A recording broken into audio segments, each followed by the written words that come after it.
Well, good morning, ladies and gentlemen. Just taking up a couple of minutes of your time, I want to welcome you to the Shrine of Remembrance, as also to this exhibition of Australians and Serbs in the First World War.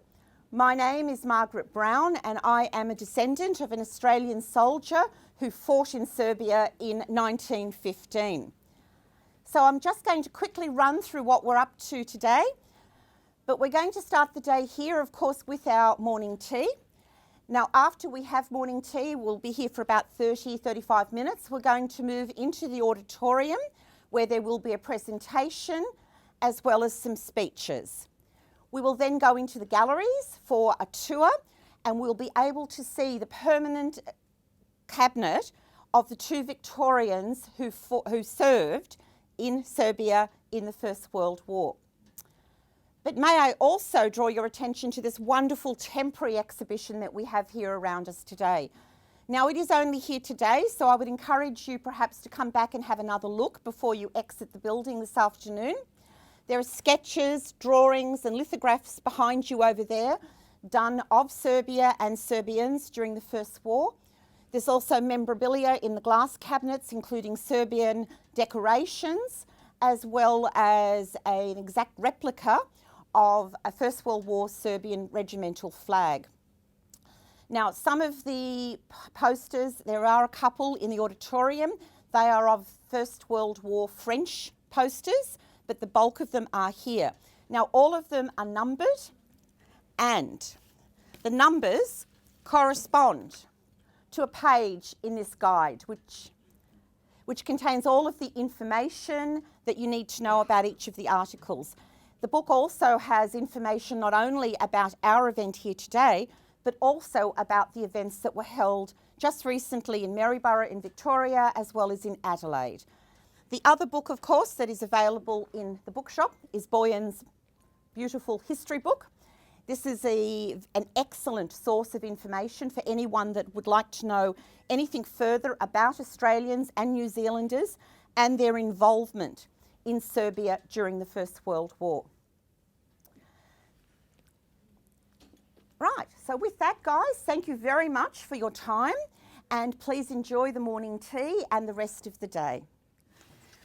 Your Excellency, Ambassador Stefanovic, ladies and gentlemen. My name is Tanja Josifovski, and I will be your Master of Ceremonies for this afternoon.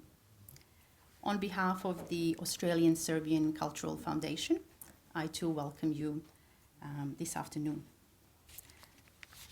Our program now includes a presentation on Australians in the World War I, Serbian campaign, and two presentations about the two Victorians who served in Serbia and who are featured in the long-term display within the shrine. Following these presentations, the shrine staff will split you into groups and conduct you to see this long-term display and other World War I displays. But first, I would like to welcome His Excellency, Mr. Rade Stefanovic, Ambassador of the Republic of Serbia, to officially open the display today. Serbia and Australia have a long joint history. Even though the diplomatic relations have been officially established in 1966, the Kingdom of Serbia actually had a consulate here in Melbourne with the honorary consul even in 1892. The history of people-to-people relations are much older and stronger. Today's event testifies to that.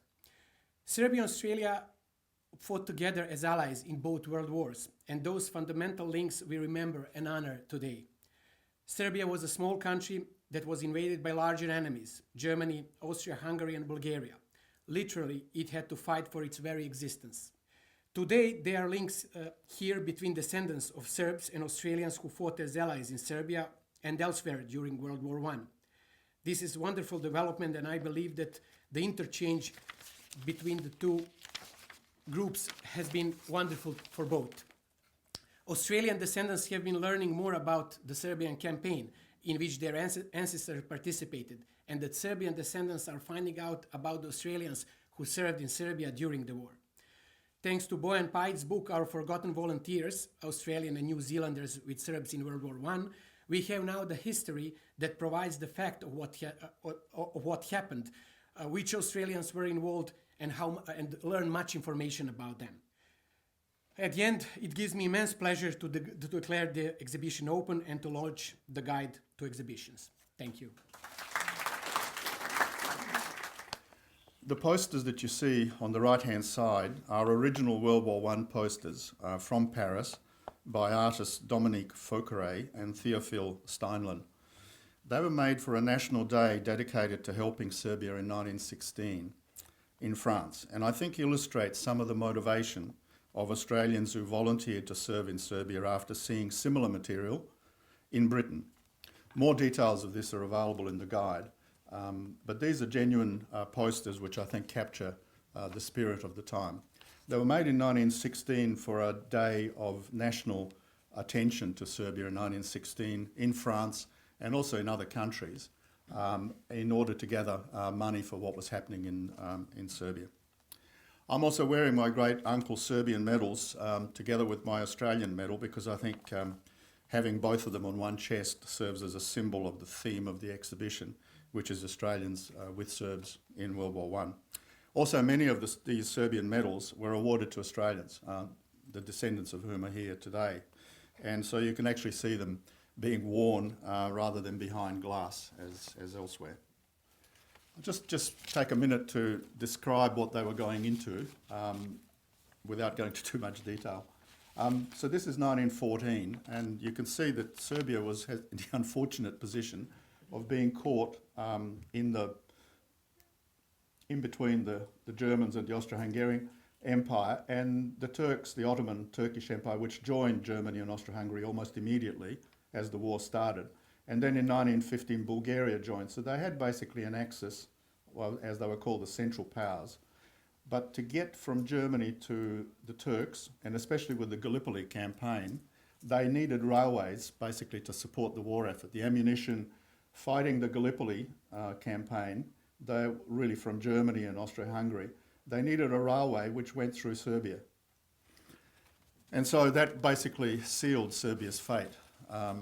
So Gallipoli in some ways blooded the Australian involvement in World War I, but it also did an incredible effect on Serbia.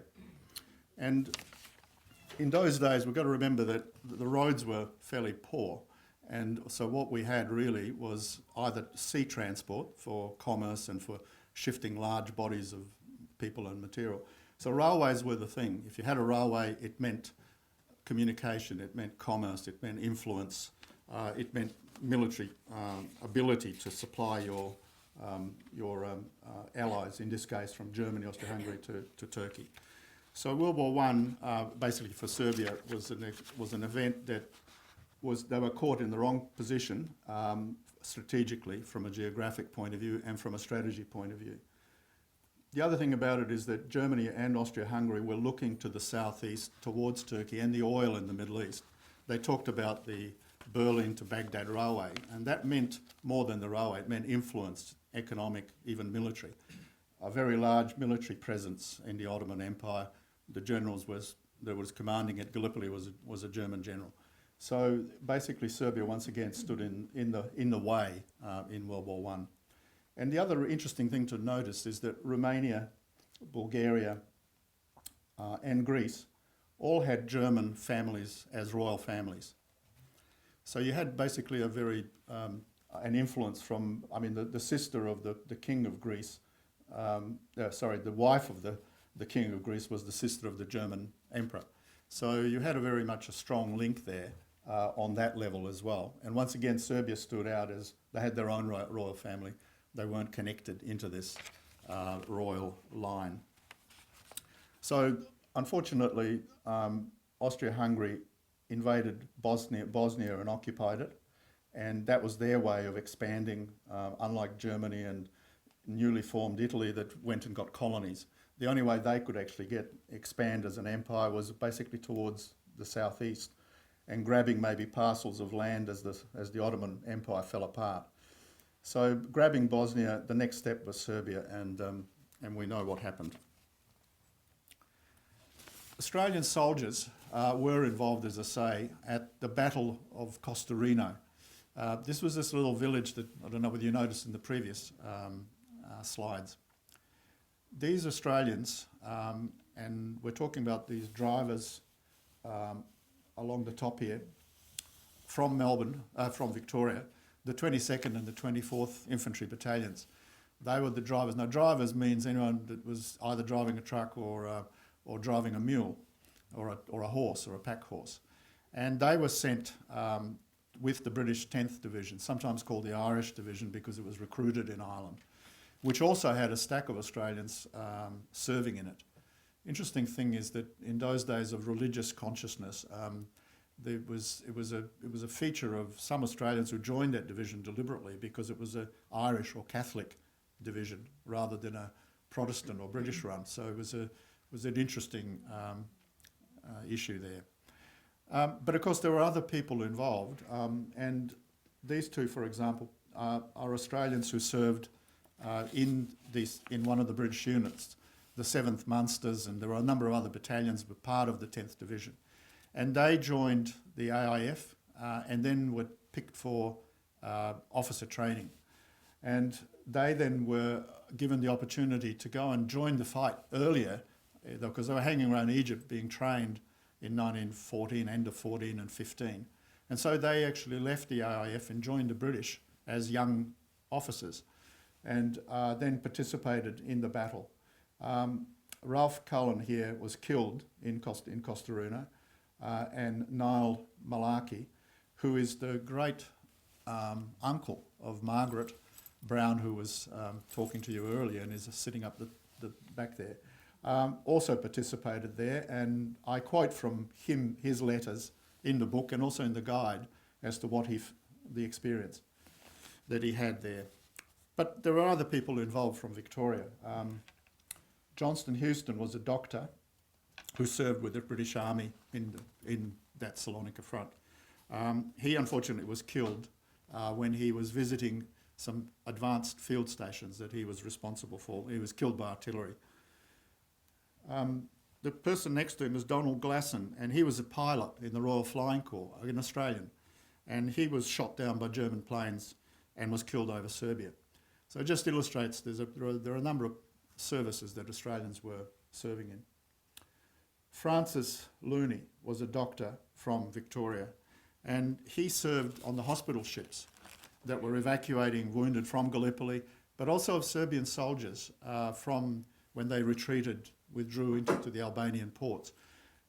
He was decorated by Serbia with the Order of the White Eagle, which is this one here, and like other Australians, and also who were decorated with the Serbian St. Sava medal for humanitarian service. He would have seen some awful things on these hospital ships. And he committed suicide after World War I. I can only speculate as to what happened and why. The other interesting thing about the Australians who were there, people like this gentleman here. That is General Sir Edmund Herring.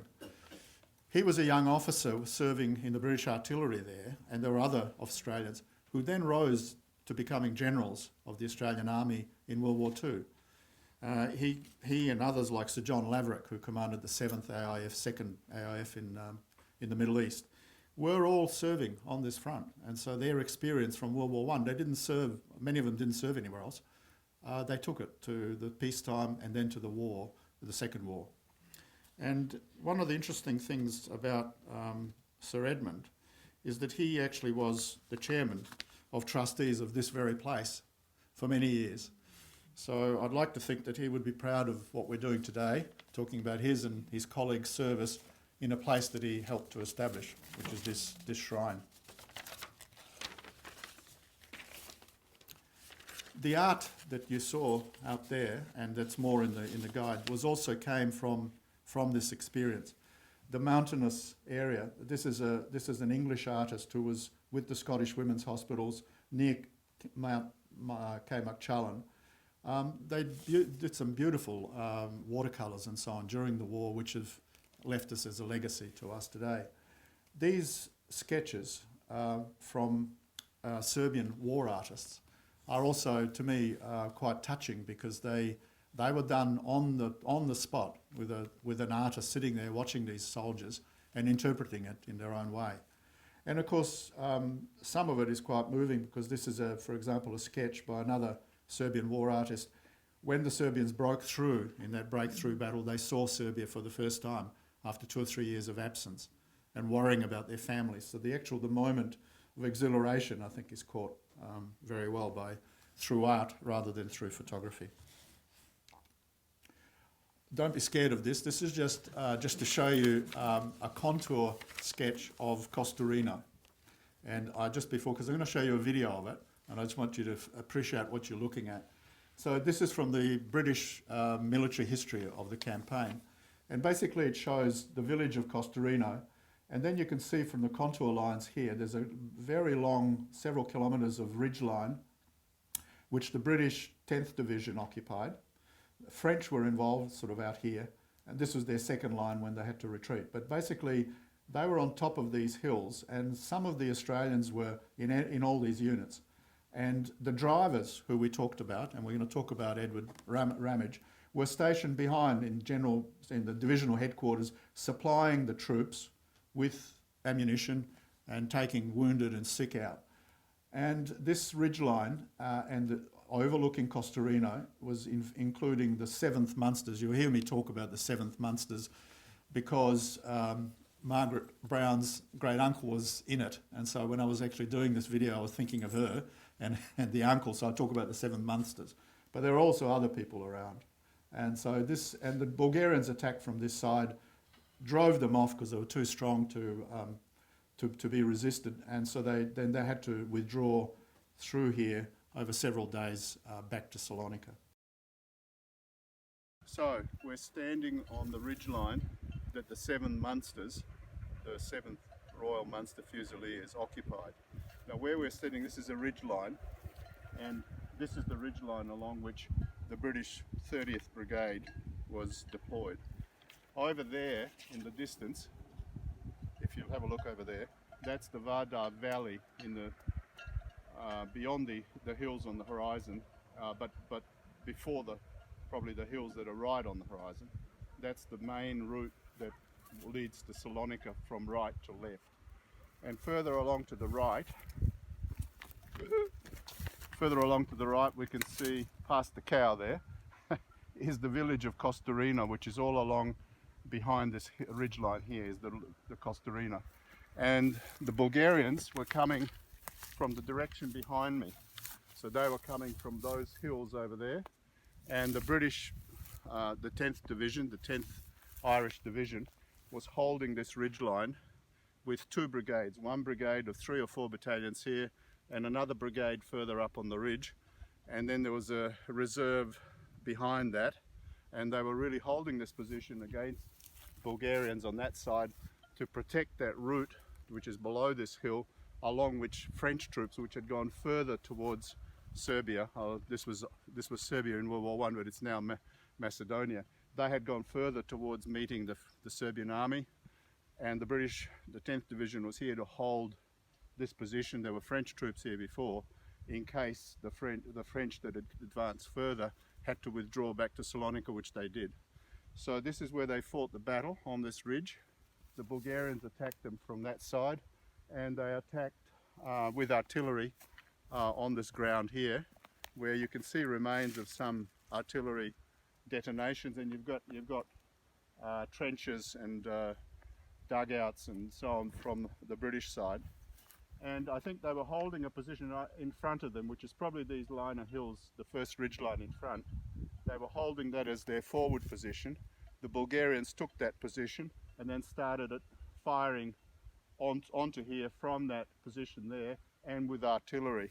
And so in the end, the British, including the 7th Royal Munster Fusiliers, had to withdraw onto their reserve position, hold that, let the French withdraw along this road here towards the Vardar Valley and towards Salonika, where they all ended up about mid-December 1915. That's it. Well, now you know all about it. Look, lastly, I'll just end up with the people who were decorated by Serbia for their services in World War I. This photo is from the Australian War Memorial. And when I was doing the research as to who was decorated and for what and with what, this provided a mystery as to who this person was, what the hell he was doing there, and what was he holding in his hand. Can anyone tell me what that is? No, this is Palestine. He's with he's with the Camel Corps. Yes, that's right. What's your name, sir? Ross. Ross, you got it in one. It's a giant fly swat. Yeah, it took me quite a while. I asked the Australian War Memorial staff to tell me what it was, and they thought, well, it must be a riding crop. And I said, no, it doesn't look like a riding crop. It's got something fluffy at the end here or something. Anyway, I think that's Captain Wright, Charles Wright from Adelaide, and we're fairly sure of that because we eliminated one or two other Australians who were being decorated at the same time with the White Eagle, this medal here. And so we're fairly sure it's him, and his family were in touch and came to a similar function in Adelaide just recently. So it's a very, I think, a symbolic photo of actually all the Australians who were decorated. I mean, he's being decorated in the field right there and then. But many of the Australian soldiers who were in Gallipoli were immediately decorated by Serbia during and after the campaign. So the very first medals that Australians received, among them, I mean amongst the British medals they were receiving, were Serbian medals. One of the reasons was that during the landings by the British in Suvla Bay, which was close to Anzac Cove, there was a Serbian liaison officer there with them, and he foolishly went with the front troops in the landing and was injured. Now he should have hung back as a liaison officer. There was no need for him to be gung-ho and go, but he did. So he went and he was injured, and he was caught up in a sort of no man's land as they started fighting. And one of the British teenage bandsmen who were acting as corpsmen, as medical evacuees, got him out, dragged him out and saved his life. And so the Serbs decorated him right away from the landings, the first landings, the British forces, which of course Australians were part of. So the Serbs were very conscious of what was going on in Gallipoli. I mean, A, they had this bloke who was injured there, but secondly, they were starting to give medals to people that they could see were great allies and were doing great things in Gallipoli. Those medals, there are two classes of medals. Those that were awarded to soldiers, which is the White Eagle, the Star of Karageorge, and the Bravery Medal. And then there were the humanitarian ones, more the Saint Sava, the Cross of the Red Cross Society of Serbia, the Medal of the Red Cross Society, and the Cross of Mercy, which my next speaker is going to talk about the woman who got that. So in conclusion, I believe that the service of these Australians and New Zealanders, at least 1,500 of them, and at least 67 who we know died, others who were wounded, and many who suffered from malaria and other illnesses acquired because of their service, they deserve a place in our history and our commemoration. Thank you.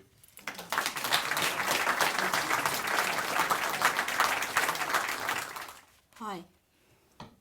Grandad Edward, who's known as Ted, was born in Varlatown in 1877 and one of 12 children to James and Anne Aldrich. He went to school in the local school, worked on the family farm and worked as a general labourer in the area, and I believe was well known for his horse handling. He was single and aged 37 when he joined the RAF at Euroa in March 1915 and headed off by train to the Broadmeadows training camp.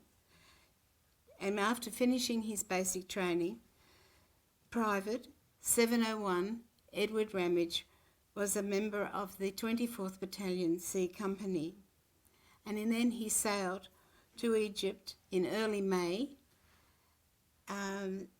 for further training before he thought he was heading off to Gallipoli. He was awarded the rank of driver in June of the same year. When the 6th Australian Infantry Brigade sailed for Gallipoli, Ted was one of the 53 drivers from the 22nd and the 24th Battalions that remained on Lemnos under the command of Lieutenant William Merriman True. This small unit of men, mainly from country Victoria, were later attached to the 10th British Irish Division, British Forces, and sailed with them in September for Salonika. This was a vital seaport on the Aegean Sea. The voyage was uneventful and they marched into camp. Little is known about this unit of first-class pack drivers from the 10th Division who took part in the Battle of Costarina. These drivers assisted with transporting stores and supplies, ammunition and guns to the battlefield. Once there, they were assigned to the duty as Divisional Headquarters Guard, caring for the division's mountain ponies, horses, donkeys and mules. And this also included sourcing and buying replacement stock whenever they could. Then they took part in the battle against the invading Bulgarian forces. In very mountainous country, they went about their work guarding the Bulgarian prisoners, evacuating the wounded, women and children, and those who were suffering from frostbite in the typical European winter. Eventually, the Allies were forced to withdraw from Serbia by a larger enemy force. And with the 10th Irish Division, the RAAF drivers and civilians, refugees, withdrew over very mountainous terrain,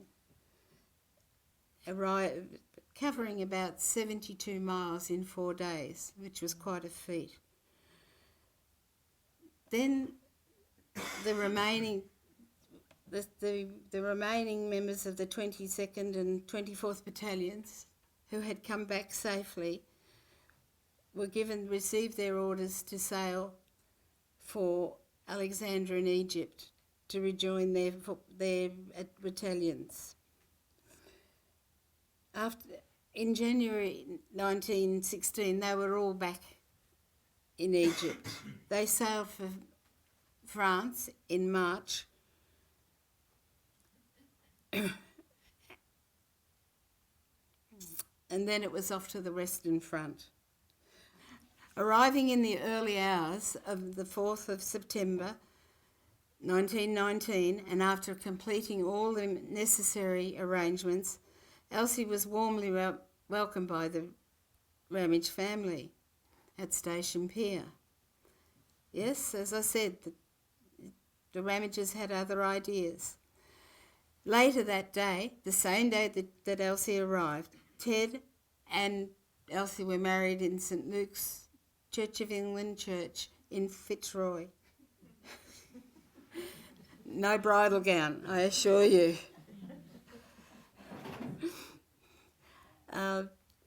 The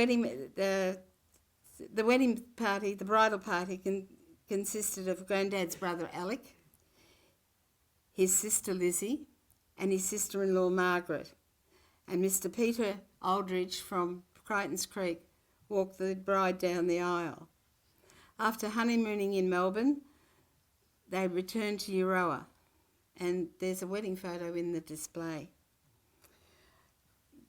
Then Grandad dies in Caulfield Repatriation Hospital with complications from his war injuries on August the 28th, 1926, aged 49. He had been married only 7 years and leaving Nana with their 3 young children, Daisy 6, my father James 5, and Winifred 2.5. Grandad is remembered on the Violet Town School Honour Roll, and in the main honour award in the Violet Town Memorial Hall. And Grandad and his brother Alec are remembered in the 1917 Anzac Avenue of Honour in Violet Town. Thank you very much.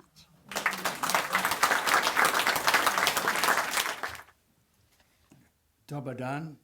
Good afternoon, and thank you for the opportunity to talk about my grandmother, Ethel May Gillingham's role in Serbia, 1915-16. Although my sisters and I never knew our grandmother, we grew up hearing stories about Ethel's Serbian experiences from our mother, Ethel's daughter.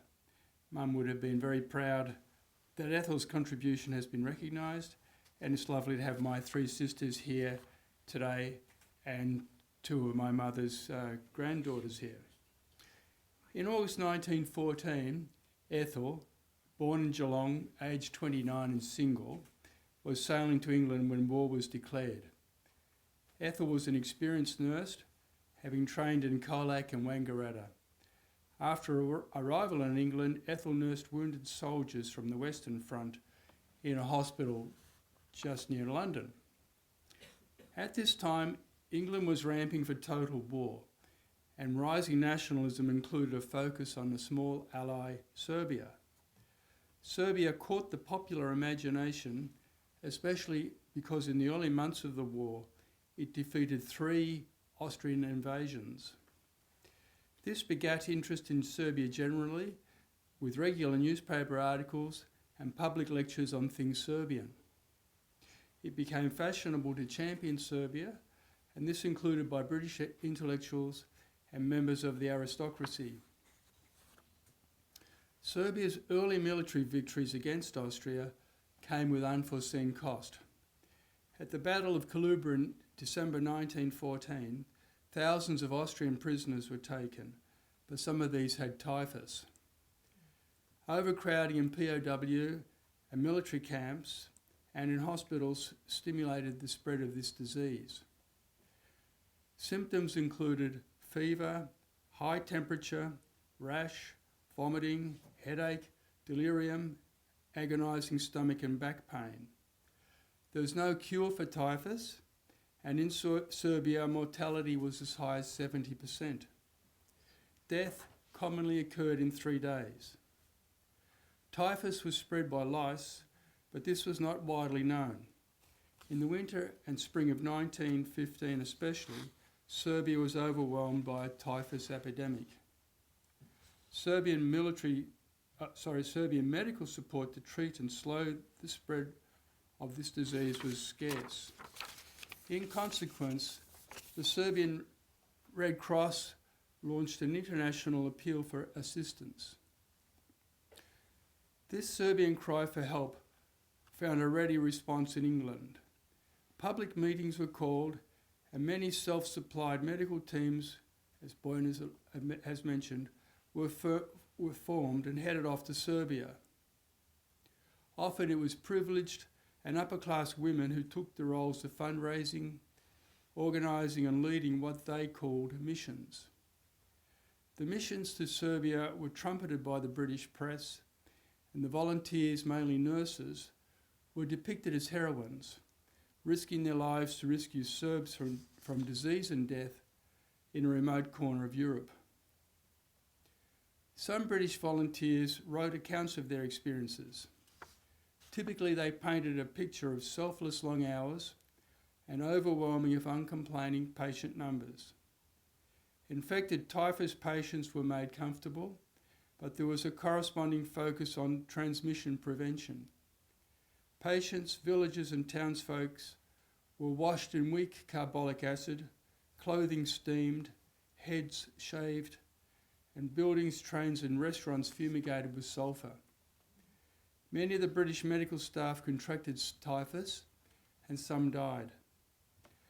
My grandmother, Ethel May Gillingham, left England for Serbia in May 1915. She had joined the second British Red Cross mission to Serbia, organised to replace the first British Red Cross mission, exhausted by the early phases of the epidemic. Ethel's mission travelled by train across France. titled ladies and wealthy men travelling in first-class rail carriages, and then they all sailed across the Mediterranean to Salonika, or what's called Thessaloniki today, on Sir Thomas Lipton's private yacht. Yeah. Lipton had made a fortune selling tea and was a great advocate for the Serbian cause. From Salonika, Ethel's party travelled by train to Vanashka Banja in central Serbia. The roomy guest houses in this old spa town were ideally suited for medical care. At Vanashka Banja, Ethel treated patients for typhus and other ailments. She especially liked assisting with surgery. Ethel loved working with the Serbian people, however change was coming. As Boyan mentioned, in October 1915, Serbia was invaded by Austrian and German armies from the north and Bulgarian armies from the east.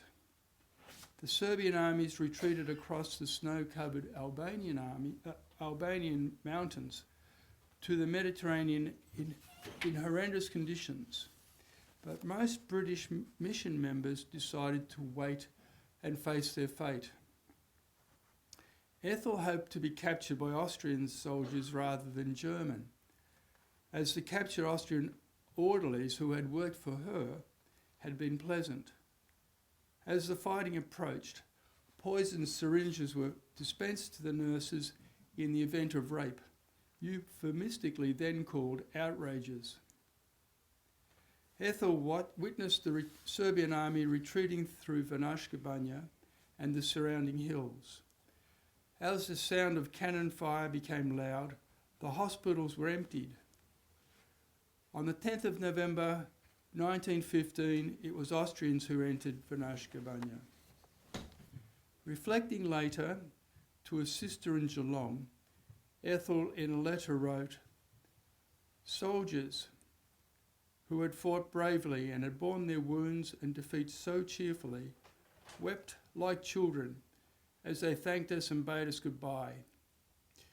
It seems to me that never will the mental picture of those bullock carts going slowly down the hill, bearing away our poor wounded Serbs, fade from my memory.